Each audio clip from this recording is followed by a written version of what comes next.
ஆடி மாதம் என்பது மிகவும் சிறப்பு வாய்ந்த ஒரு மாதமாகும். இந்த மாதத்தில் நிறைய நல்ல விஷயங்களை நாம் செய்தாலும் சில காரியங்களை நாம் மறந்தும் செய்துவிடக்கூடாது. ஆடி மாதத்தில் திருமணத்திற்காக பூ வைப்பது, வீட்டுக்கு கிரக பிரவேசம், திருமண ஜாதகம் பார்ப்பது, தனி குடித்தனம் செல்வது, மற்ற சுப காரியங்கள் எதுவும் ஆடி மாதத்தில் செய்ய வேண்டாம்.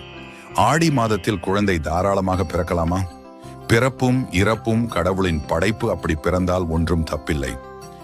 ஆடியில பிறந்த குழந்தை ஆட்டி படைக்கும் என்பது பொய்.